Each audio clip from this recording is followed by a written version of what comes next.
Bien, hermanos, pues que Dios les bendiga a cada uno de ustedes nuevamente. Es una bendición poder compartirles el mensaje de Dios de esta manera.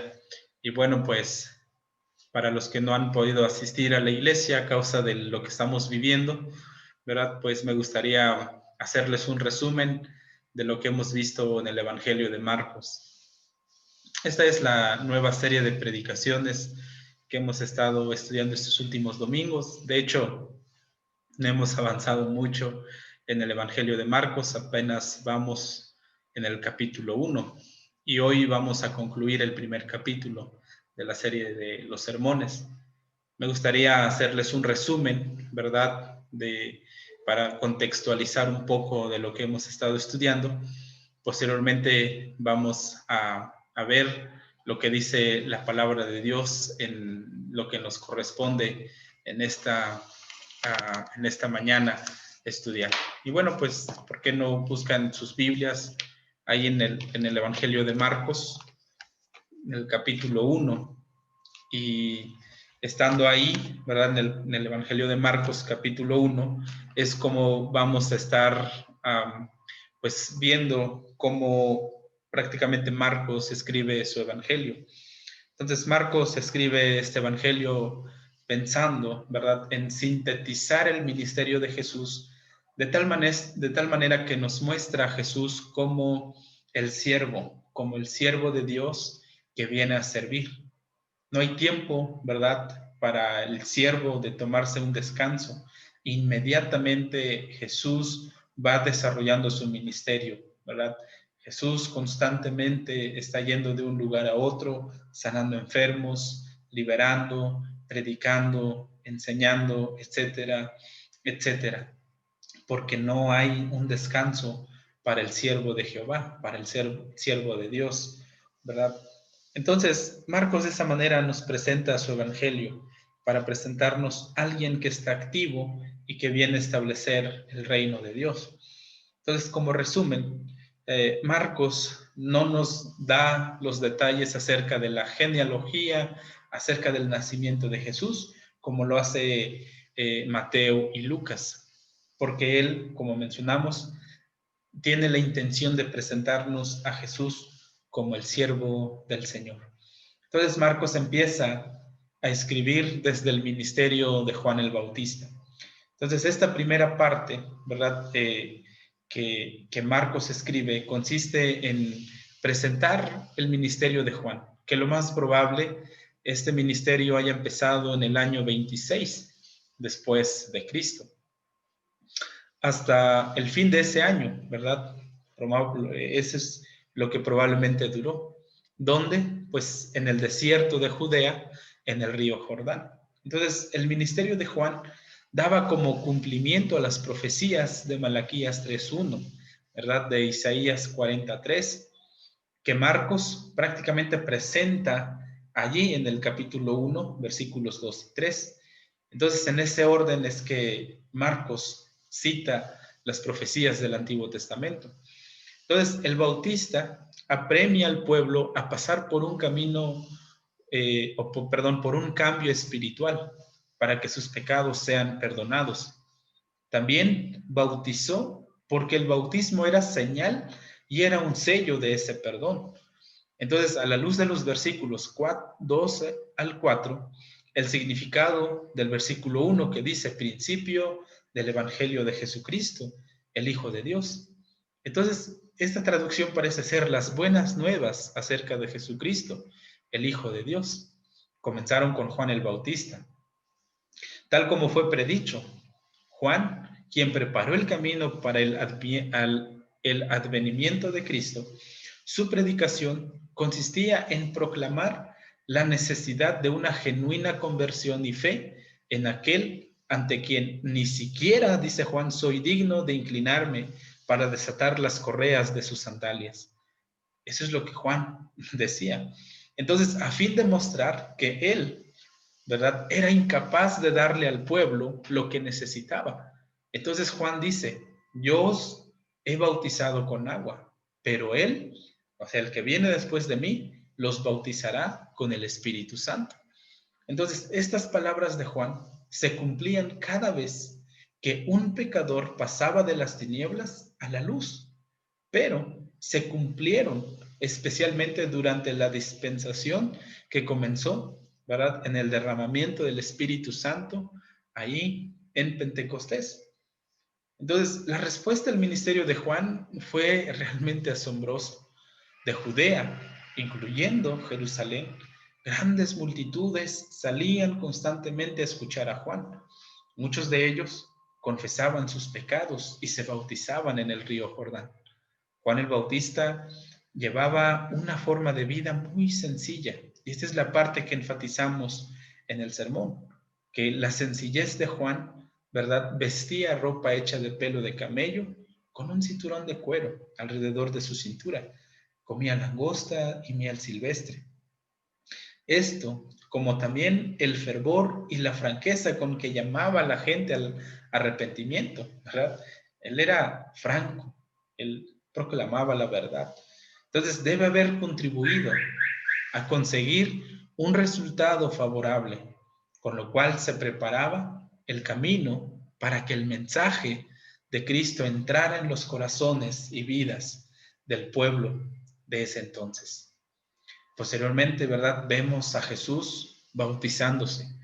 Entonces, ¿en qué tiempo? Probablemente en ese mismo año, en el año 26, fue que Cristo fue bautizado en el río Jordán por Juan, así como dice los versículos 9 al 11, ¿verdad? Entonces Jesús empieza su ministerio solicitando ser bautizado por Juan, y después de ser bautizado, dice que los cielos se abrieron y el Espíritu Santo descendió como paloma sobre él, y una voz le habló diciendo: tú eres mi Hijo, el amado, en quien tengo complacencia.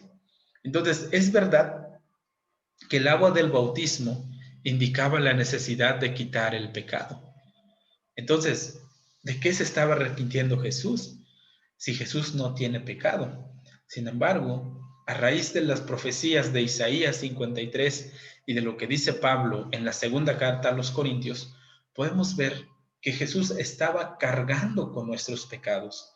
Como dice Pablo, el que no tenía pecado, por nosotros lo hizo pecado. Isaías 53, 6 dice que Él cargó nuestros pecados, ¿verdad? Él cargó nuestras enfermedades. Entonces, en ese aspecto, Jesús se bautiza en el bautismo de Juan, no porque tuviera algo de que arrepentirse, sino porque Él estaba cargando con nuestros pecados, y como una manera de mostrar al creyente, ¿verdad?, que cuando somos bautizados somos muertos al pecado y vivimos o resucitamos en una nueva vida en la que ahora vivimos para la gloria y honra de Dios, ¿verdad? Entonces nuestra vida tiene un cambio, tiene una transformación, no por el bautismo, sino por el hecho de haber creído y declarado públicamente nuestra fe en ese Señor y Salvador que nos da vida y esperanza. Posteriormente viene la tentación de Jesús. Entonces, cuando Jesús fue bautizado, inmediatamente el Espíritu lo toma y se lo lleva al desierto. Allí pasó 40 días y fue tentado por Satanás. La región donde tuvo lugar la tentación era desolada y peligrosa. Jesús estaba en medio de las fieras. No obstante, triunfó y fue recompensado, según se entiende por el hecho de que los ángeles, enviados por el Padre, le servían. Jesús se sometió en una forma voluntaria en el bautismo y también obedeció libremente la voluntad del Padre y la dirección del Espíritu cuando fue tentado por Satanás. Por todo esto, Jesús, como el segundo Adán, cumplió la ley que el primer Adán transgredió. Mediante esta obediencia estaba indicando claramente que había tomado sobre sí el pecado de todos nosotros y que estaba quitando el pecado del mundo, como dice Juan 1:29. He aquí el Cordero de Dios que quita el pecado del mundo. Por consiguiente, estaba preparando para comenzar su ministerio de enseñar, de predicar, de sanar, de echar fuera demonios y sobre todo sufrir y morir por todas las ovejas perdidas que pondrían su confianza en él. Entonces, si Jesús fue tentado, ¿él podía pecar? Esa era una de las preguntas que también enfatizamos en el sermón. ¿Jesús pudo haber pecado? La respuesta es no. Sencillamente porque Jesús no desea el pecado. Nosotros deseamos pecar y por consiguiente caemos. Pero Jesús en ningún momento deseó el pecado. Él odia el pecado. Entonces, la tentación en esa parte, ¿verdad? Vamos a decir, fue una realidad, fue una tentación real, no fue una ilusión, fue una tentación real, pero fue externa. Es decir, Jesús fue tentado por el diablo. Jesús no fue tentado por sus propios deseos.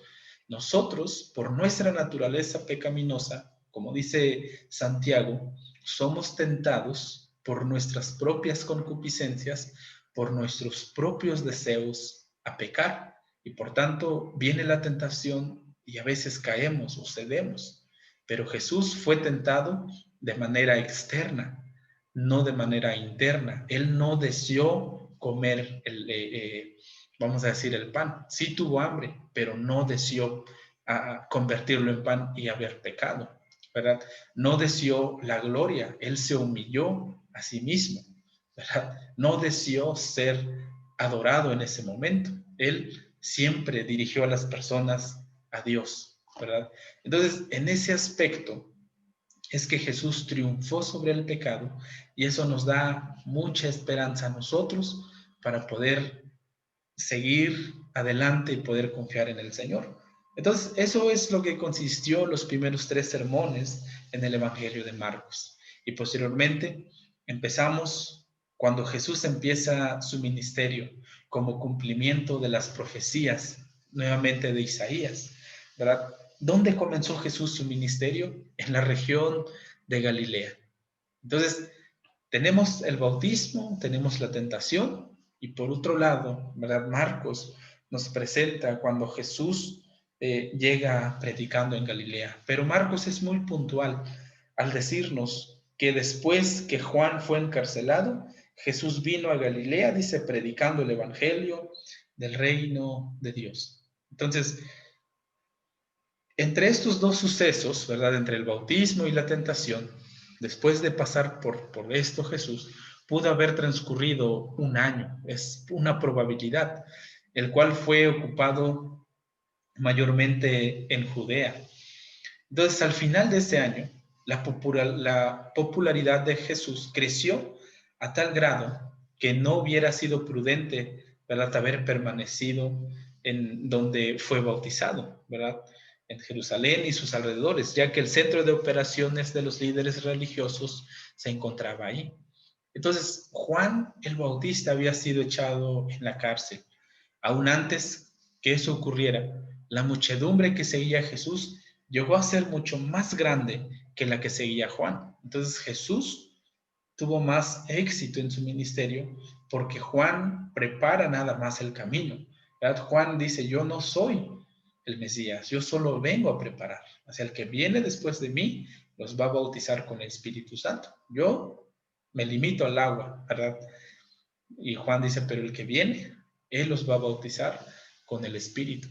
Entonces, así que cuando Juan fue totalmente quitado del medio, cuando fue puesto en la cárcel y posiblemente decapitado, fue natural que Jesús fuese el único líder respetable que quedaba. Como resultado de esto es que inmensas multitudes escuchaban al Maestro y muchos creían en él. Aumentaba, ¿verdad?, la parte de las multitudes, entre ellos algunos escribas, fariseos y sacerdotes.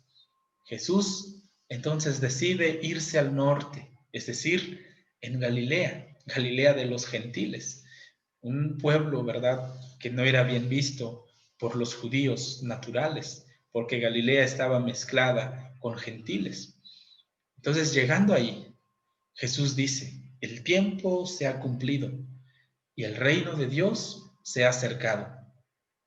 Jesús anunció que el reino de Dios comenzaría a hacerse sentir en forma mucho más poderosa que nunca en las vidas y corazones de los hombres, con grandes bendiciones a disposición de muchos, especialmente para los que se convertían a Dios y creían en el Evangelio. Esto fue lo que predicamos, ¿verdad? Cuando Jesús empieza su ministerio.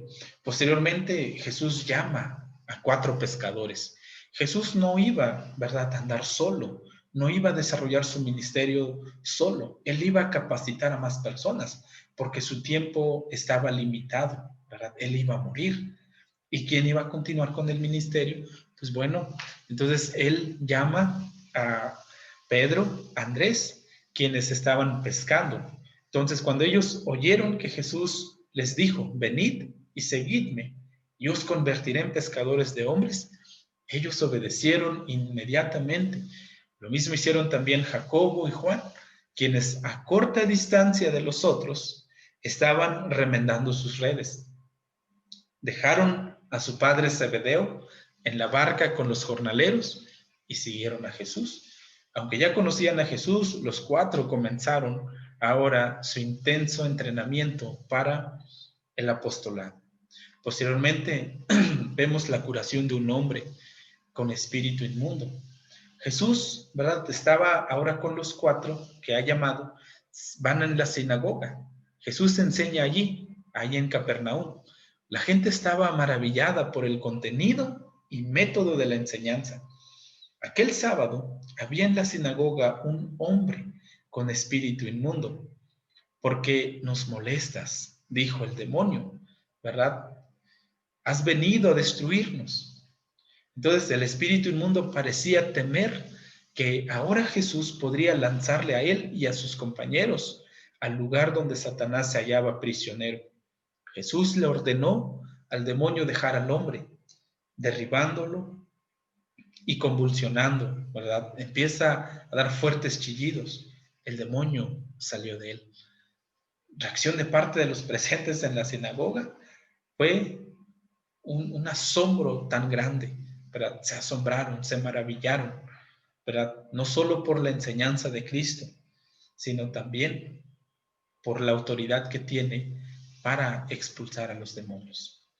Restringir el poder de Satanás, es decir, amarrar al hombre fuerte y abrir el corazón de los hombres para la recepción del Evangelio, la actividad misionera, son conceptos que en los evangelios y en todo lugar se hayan íntimamente relacionado a la predicación de nuestro Señor. Posteriormente de esto, ¿verdad?, vemos que Jesús se dirige a la casa de Simón, Pedro, y estando allí, ¿verdad?, llegando, Jesús le dicen, ¿sabes qué? La suegra de Pedro está enferma con coronavirus, no, está enferma con fiebre, está muy grave, ¿verdad? Entonces, se ha pedido la ayuda de Jesús, inclinando sobre ella, dice, la tocó, la tomó de la mano y la levantó. ¿Y qué pasó? Al instante la fiebre la dejó en forma tan completa que comenzó a atender a los invitados. Lo más probable, la suegra, ¿verdad?, de Pedro, viendo a su hija atendiendo a Jesús, a los que lo acompañaban, fue y ayudó a su hija a servir a la mesa. Entonces, enfatizábamos tanto las relaciones del Jesús hacia la familia, la relación entre las familias en esta predicación, que Pedro más adelante escribe acerca del deber de la mujer y del deber del hombre. Y también Pablo daba testimonio que Pedro, ¿verdad?, era acompañado por su esposa en sus viajes misioneros. Entonces, la familia es muy importante para el Señor, que Él, ¿verdad?, se relaciona con cada uno de nosotros para poder cumplir con la misión que nos ha encargado. Como resultado de esto, es que grandes multitudes escucharon de que Jesús enseñaba con autoridad, no como los escribas, y tenía autoridad para sanar, para liberar. Y esa autoridad la usó para dar esperanza a las personas. Y la gente entonces se agolpó en la puerta de la casa de Pedro y como consecuencia muchos enfermos fueron sanados, muchos de los que tenían espíritus inmundos fueron liberados. Después de esto, vemos que Jesús se levanta muy temprano al día siguiente, ¿verdad? Antes del amanecer, dice aquí Marcos, dice, levantándose muy de mañana, siendo aún muy oscuro, salió y se fue a un lugar desierto y allí oraba. Entonces es importante, ¿verdad? Para nosotros la oración. Para Cristo fue importante pasar tiempo en oración con el Padre. Después de un día tan largo y agotador, Jesús sintió la necesidad de buscar la comunión tranquila con su Padre. Así que muy temprano por la mañana dejó la casa, se levantó. ¿Y dónde se fue? Dice que a un lugar desierto, a un lugar solitario, donde pudo pasar tiempo con el Padre y con el Espíritu Santo. Los evangelios nos dicen que Jesús oró en muchas ocasiones, incluso instó a sus seguidores a orar y aún les enseñó a orar. Sin embargo, los momentos devocionales de Cristo fueron interrumpidos, ¿verdad? Por la necesidad de la gente, por Pedro. Pedro llega donde Jesús estaba y le dicen, todos te buscan. Pero la respuesta de Jesús es sorprendente. Aunque había una multitud esperando a Cristo para que fueran atendidas, Él dice a sus discípulos, vámonos a otros lugares. ¿Por qué? Porque Él deseaba distribuir sus favores entre la gente de todos los pueblos y aldeas de alrededor, ¿verdad? Entonces, Jesús no vino solamente para una sola región, ¿verdad? Sino que Él vino a salvar al mundo de sus pecados. Entonces, si para Jesús la oración tiene un lugar importante dentro de su vida y ministerio, para nosotros como hijos de Dios debemos tomar la oración como algo importante, no para pedir, sino para buscar fortalezas, aún en medio en que Dios nos diga que no, aun si la respuesta de Dios es no, nosotros debemos buscar fortalezas en la oración. Debemos buscar allí nuestro refugio, ¿verdad? Porque puede que Dios no nos sane de alguna enfermedad, puede que Dios no nos libre de alguna situación. Entonces es ahí donde la oración tiene lugar, ¿verdad? De buscar fortaleza, no de buscar una respuesta positiva, sino cualquiera que sea la respuesta de Dios, estemos fortalecidos en Él, porque tenemos un buen enfoque respecto a la oración. Hoy entonces, vamos a ver acerca de la curación de un leproso. Probablemente esto ocurrió mientras Jesús estaba recorriendo todas las ciudades de alrededor de Galilea. Entonces un leproso viene a él. A pesar de lo que dice Levíticos 13:45, de que el leproso debía aislarse, estar solo, el leproso se le acerca lo bastante como para que pueda ser tocado por Jesús. Cayendo de rodillas, le rogó al maestro, si quieres, puedes limpiarme. El Evangelio de Marcos, ¿verdad?, relata que el corazón de Jesús se compadeció ante ese hombre tan angustiosamente afligido. El sanador dijo, quiero, sé limpio. Al momento la lepra lo deja y queda completamente sano. No solo eso, sino que Jesús procuró que la vida pública y religiosa de aquel hombre en Israel fuese completamente restaurada. Con tal fin le envía a Jerusalén para que pueda llevar las ofrendas estipuladas en la ley mosaica, para que sea declarado sano y para que pueda tomar su lugar en la sociedad sin que nadie lo esquive, sin que nadie lo rechace, porque en ese entonces los leprosos eran apartados, eran aislados y no podían entrar a la ciudad. Pero cuando alguien quedaba limpio tenía que ofrecer un sacrificio y el sacerdote declaraba que esa persona al quedar limpio podía nuevamente llevar una vida pública, ¿verdad? Tranquila, sin que nadie lo estorbara. Esa es la intención de Jesús al mandarlo con los sacerdotes para ofrecer por el sacrificio. Porque Jesús no solo se interesó en sanarlo físicamente, sino también en sanarlo públicamente, socialmente, ¿verdad? Emocionalmente, ser aceptado nuevamente por la sociedad. Ese es nuestro Señor, hermanos. que se preocupa no solo por nuestra vida física, por qué comeremos, sino también por nuestra vida en la sociedad, cómo es que estamos relacionándonos con los demás, y más aún, cómo estamos delante de Él día con día. Pero también esta misma curación daría testimonio a los sacerdotes quién es Cristo, la grandeza de este Cristo, la grandeza de Jesús como el Cristo, como el Mesías, ¿verdad? Y también que este Cristo no viene a quebrantar la ley, Él viene a cumplir y obedecer la ley divina. Por razones no declaradas, Jesús le dice al hombre, no digas nada, ¿verdad? No digas nada de lo que ha pasado. ¿Cómo y quién le había sanado? Pero vemos que este hombre no obedeció, porque dice Marcos que yendo, ¿verdad? Comenzó a publicarlo mucho y a divulgar lo que había pasado. Pero ante eso, la misericordia de Jesús es tan grande, ¿verdad?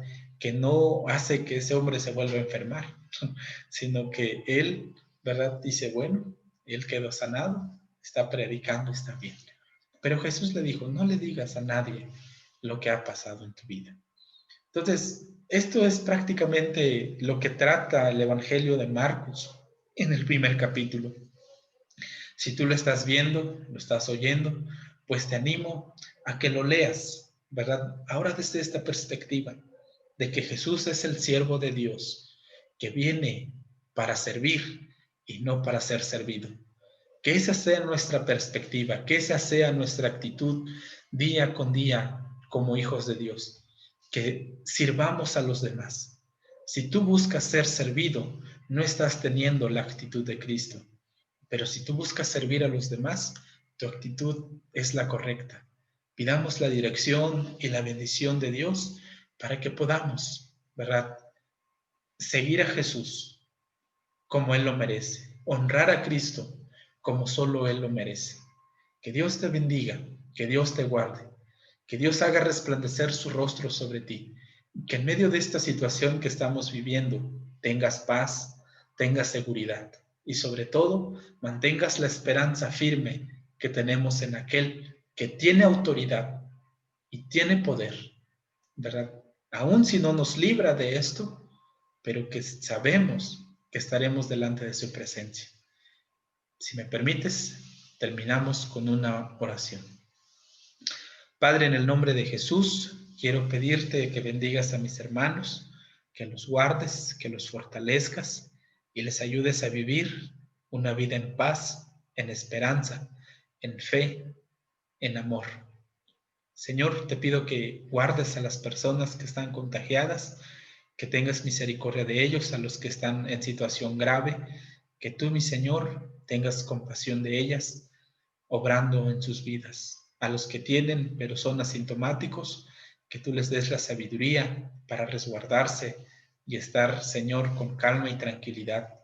A los que están sanos, que les des prudencia para seguir cuidándose día con día, Señor, en su trabajo, en el camino, donde quiera que estén comprando, vendiendo, haciendo sus labores para conseguir el pan de cada día, que tú los guardes de todo peligro, Señor. Te alabamos, te exaltamos por ser nuestro Padre y por ser nuestro Dios. Bendito sea tu nombre, en el nombre precioso de Cristo Jesús. Amén. El próximo domingo, entonces, no te pierdas el segundo capítulo del Evangelio de Marcos.